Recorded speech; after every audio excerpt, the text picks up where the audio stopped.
तो जवाने नहीं समझ में आते कि जवान कौन है भाई, कैसे समझ में आएंगे जवान।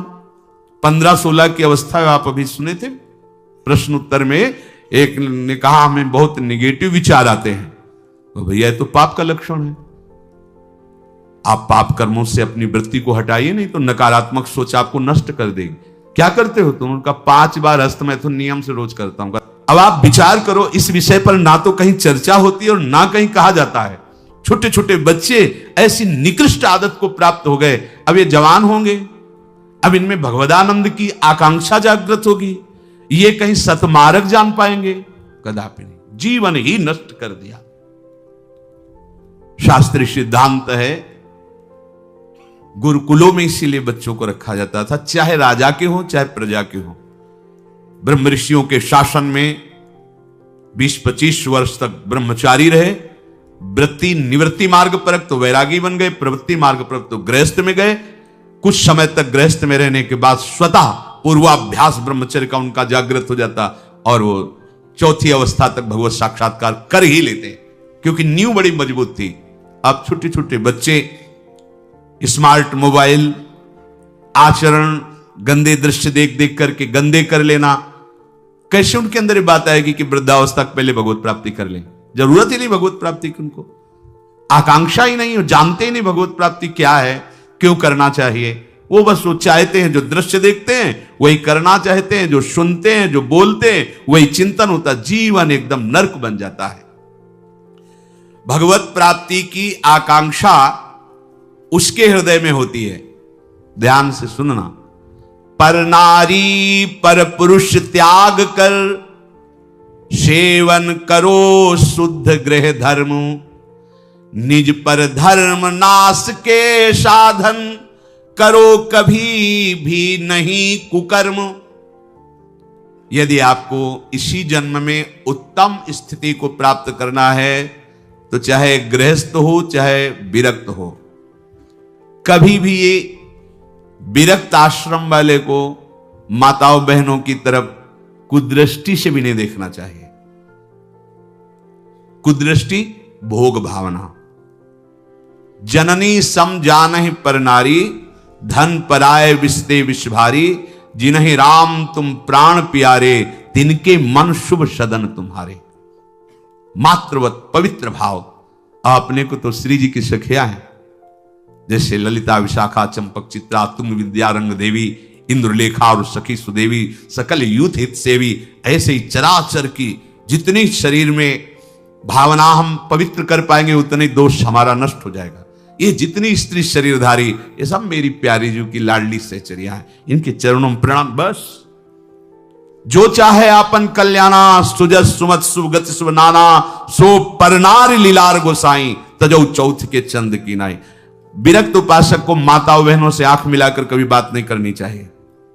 उनके मुख की तरफ, उनके चरणों की तरफ देखो, चाहे बच्ची हो, चाहे यौवन अवस्था, चाहे वृद्धावस्था की हो।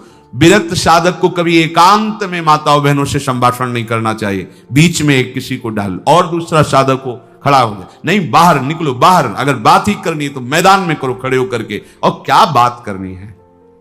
हम भगवत प्राप्ति के मार्ग में चले, हमें क्या बात करनी है? बहुत सावधान रहना चाहिए। गृहस्थ धर्म के उपासक को यदि ब्याह हो गया है तो अपनी पत्नी से वो भी धर्मानुकूल, पशुवत व्यवहार नहीं। और पर स्त्री की तरफ तो दृष्टि ही ना करे भोग वृत्ति की, अगर की तो सारे सुकृत नष्ट हो जाएंगे, चाहे वो स्त्री शरीर चाहे वो पुरुष शरीर हो। इसलिए पर नारी पर पुरुष त्याग कर। पर ये सत्संग जिनके कानों में नहीं पहुंचता है, शास्त्र स्वाध्याय नहीं करते हैं, वो इसे मनोरंजन समझने लगे, इसे धर्म नहीं समझते, वो इसे मनोरंजन समझ। क्या इसमें बिगड़ जाता है? जो शास्त्र हैं उनका स्वाध्याय कभी करते नहीं। अब उनको जो समय मिलता है तो नौटंकी, नाटक, सिनेमा देखते हैं जिनमें यही सब की पुष्टता होती है, इसी की बाहुल्यता होती है, वही दृश्य देखते हैं। ना तो कभी भगवत प्रेमी महात्माओं की चरण रज में बैठ करके सत्संग सुना, ना शास्त्र स्वाध्याय किया, तो मनमानी आचरण बढ़ते रहते। कैसे भगवत प्राप्ति की बात आएगी? कि जरा मरण मोक्षाय। अगर गृहस्थ धर्म में है तो शुद्ध कर्म करे, जो उसके शास्त्र अनुकूल वर्णन किए गए, वो भी सत्संग से ही पता चलेगा शुद्ध कर्म क्या है, अशुद्ध कर्म क्या है। जो दूसरे के धर्म का नाश करता है, कुकर्म करता है, वो कभी साधन मार्ग पर कैसे चलने की सोच सकता है? अगर कहीं उनके अंदर थोड़ी श्रद्धा भी बनती है तो भूत प्रेत की पूजा करता, करता जो तामस व्यवहार, अंडे मांस शराब उड़ाता, चोरी का करता व्यापार, रखता मन में वैर द्वेष मद, करता जो हिंसा व्यभिचार, होता घोर प्रेत वो, पाता असहनीय यातना अपार। जरा मरण मोक्षाय नहीं, वो प्रेत बनेगा। प्रेत योनि किसको प्राप्त होती है? तो बोले जो भूत प्रेतों की पूजा करते हैं, जो अंडा मांस शराब ये सब खाते पीते हैं, दूसरे के धन को जो चोरी करते हैं, मन में वैर द्वेष अहंकार रख करके जो हिंसा करते हैं और पर स्त्री से जो व्यभिचार करते हैं, वो घोर प्रेत योनि को प्राप्त होता है। इसका प्रमाण धुंधकारी है, पढ़ के भागवत में देख लेना। प्रेत योनि को प्राप्त होता है। ऐसे प्रेत स्वभाव वाले कैसे जरा मरण मोक्षाय के मार्ग का अवलंबन लेंगे? इसलिए तामस वस्तु नशीली, जूठन से रखो परहेज विराग, माता पिता देवता गुरु का, गुरुजन का न करो अपमान, सुख पहुंचाओ सबको संतत, मन में रख श्रद्धा सम्मान। कोई भी नशा भगवत प्राप्ति के मार्ग में चलने वाले उपासक को नहीं करना चाहिए। बैठा लो। आजकल ये भी बहुत सूक्ष्मता से साधन मार्ग वालों को गिराने के लिए प्रवेश कर गया है कि थोड़ी सी भांग खा लो, बस भगवदानंद में डूब जाओगे, या एक दो चिलम फूंक लो, या अमुक अमुक अमुक। हम प्रणाम करते हैं, जो ऐसा करते हैं सिद्ध महापुरुष होंगे, उनको हम प्रणाम करते हैं, पर अपने कच्चे साधकों के लिए या भगवत प्राप्ति के लक्ष्य वालों के लिए हमें कहीं शास्त्र में आज तक नहीं लिखा, कहीं ऐसा नहीं मिला। कुछ लोग उदाहरण देते हैं कि भगवान शंकर भी भांग खाते हैं। भगवान शंकर भांग खाते नहीं, पीते हैं, हलाहल जहर पीते हैं। जगत की रक्षा के लिए समुद्र मंथन में निकला हुआ हलाहल जहर पिया। तुम एक धतूरे का फल खा के दिखाओ तो तुम्हें माने उनकी समानता कर सकते हो। जगत रक्षा के लिए भगवान, और यहां से नीचे उतरने नहीं दिया है। यही है नीलकंठ। तुम एक घूंट पानी आरोप के दिखाओ, एक बूंद पानी चला जाए, खुक खुक करते रहोगे। पूरा हलाहल जहर समुद्र मंथन का यह आरोप लिया है, इसलिए नीलकंठ भगवान उनको कहा गया। कहते भगवान शंकर गांजा पीते, कभी देखा चिलम उड़ाते हुए भगवान शिव को? अरे भाई समझो, उस भगवान हैं, वो जगत मंगल के लिए सब किए हैं। वो कोई ऐसा नहीं कि थोड़ा भांग खा के कैलाश। भांग का नशा कितनी मिनट रहता है? बहुत 24 घंटे, 12 घंटे 24 घंटे। शंकर सहज स्वरूप समारा, लाग समाधि अखंड अपारा। 88,000 वर्ष तक की समाधि एक बार में, 88,000 वर्ष। 88 मिनट बैठ के बिना हिले दिखाओ हमें तुम। 88 मिनट बिना हिले डुले पद्मासन लगाओ और 88 मिनट बिना हिले डुले, शरीर कांप जाएगा। महापुरुषों के सत आचरण का तो अनुकरण नहीं करते, और उनकी जो महामहिम जगत रक्षा के लिए वृत्ति, उसको बोलते भगवान शंकर नशा करते। कोई भी तामस वस्तु, नशीली वस्तु अगर स्वीकार करेंगे तो शुद्ध भजन नहीं हो पाएगा। इसलिए जो कर रहे हैं वो सिद्ध है, हम प्रणाम करते हैं। हमारा निषेध करने का कोई बल ही नहीं है। शास्त्र कह रहा है तामस वस्तु नशीली, कोई भी नशा नहीं होना चाहिए साधक के जीवन में। जूठन से रखो परहेज। गुरु की, आराध्य देव की जूठन के सिवा जीवन में किसी और की जूठन नहीं पानी चाहिए। सब सवै संत गुरुदेव हैं, व्यास या प्रतीत भगवत प्रेमी महात्माओं की जूठन के लिए तो आदेश दिया है, जूठन ले पावे सदा।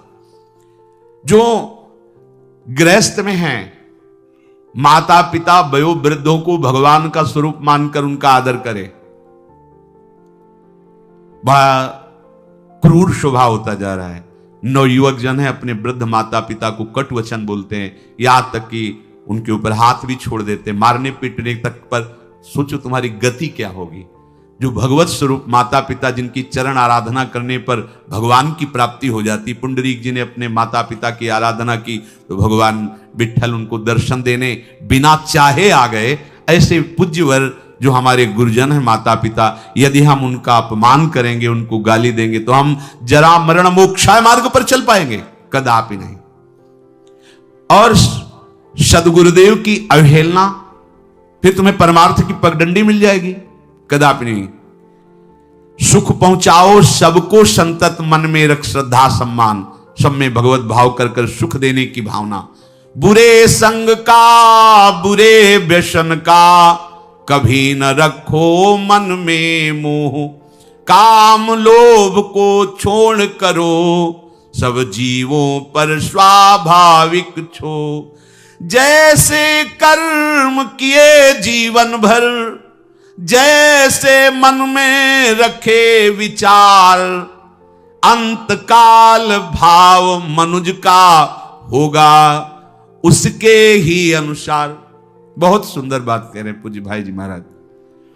यदि तुम बुरा संग करोगे, बुरा नशा करोगे, बुरे भाव रखोगे, काम लोभ आदि में आसक्त होकर चेष्टा करोगे, भोग वासना करोगे, तो क्या होगा?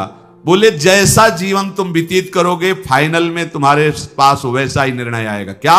अंतिम समय वही कर्म छा जाएंगे जो बुरे कर्म किए हैं, वही छा जाएंगे। अगला जैसे जरा सी वृत्ति मृग में लगी तो मृगाकार वृत्ति होने के कारण अगला जन्म मृग का हो गया। आपने तो कितनी जगह ममता की हुई है, कितनी जगह। क्या होगा अंत समय में? जरा मरण मोक्षाय के मार्ग में चलने वाले उपासक को बहुत सावधान रहना चाहिए। अंतकाल का भाव मनुज का होगा उसके अनुसार। जो जीवन में तुम कर रहे हो अंतिम में वही भाव तुम्हारे आएगा। यदि भजन कर रहे हो तो सदगति, और अगर बुरे आचरण संसार में फंसे हो तो दुर्गति। तदानुसार ही सदगति दुर्गति होगी उसे प्राप्त अनिवार्य। अतः रखो प्रतिपल ही मधुमय, भगवद स्मृति में हृदय उदार। अपने हृदय को निरंतर भगवद स्मृति में लगाए हुए ही कार्यरत रहो। अगर आप इसको भगवद स्मृति को छोड़ते हैं कि आगे हम कर लेंगे, तो आगे नहीं होने वाला। मृत्यु समय की अनुपम सेवा, मन से दूर करे संसार। हमें मृत्यु बनानी, मृत्यु को महोत्सव बनाना है। हमारा आखिरी समय होना चाहिए। तो बोले इसके लिए क्या करो? संसार का चिंतन छोड़ना होगा। संसार का चिंतन छोड़ोगे तो तुम्हारी मृत्यु महोत्सव हो जाएगी। और इस पर कोई सोच नहीं रहा। सारी सोच आज की है, आज की। वर्तमान को भोगों में कैसे हम डुबोएं। आज हमें अच्छा खाने को मिले, खूब हंसी मजाक करने को मिले, मन के अनुसार भोग भोगने को मिले, तो आज का दिन बढ़िया मंगल। कल क्या होगा देखा जाएगा। यह है मूढ़ता। उपासक क्या सोचता है? मेरा अंतिम समय बढ़िया जाए। क्या? प्राणनाथ प्रीतम के चिंतन में, उनके ध्यान में पावन चरण रज का स्पर्श करते हुए हमारा शरीर छूटे, हम प्रियालाल को प्राप्त हों। भगवान कह रहे हैं जैसे भूत प्रकृति मोक्षम, संपूर्ण पंचभूत और प्रकृति इसके कार्य, अगर इनसे आप अपने को बचा लें तो जरा मरण मोक्षाय की पदवी पर आ जाएंगे। जरा और मृत्यु इन्हीं से होती है। किलसे? पंचभूत रचित शरीर और इनकी प्रकृति, इनकी क्रियाएं। बड़ा सूक्ष्म विषय है। जरा मरण से अभी तुम्हें मुक्ति मिल जाएगी यदि शरीर और शरीर की क्रियाओं से अपनापन हटा दो। बड़ा कठिन है। क्या करें? बहुत सरल है। ऐसे हो जाओ, आत्मसमर्पण कर दो आराध्य देव को। हम शरीर से राग नहीं हटा पा रहे, इतना विवेक प्रबल नहीं हो रहा, क्रियाएं हम भगवतिक नहीं कर पा रहे, इतनी पवित्रता हृदय में नहीं, तो एक सिद्धांत देखो, शास्त्रों में बहुत कृपा करके वर्णन किया गया है।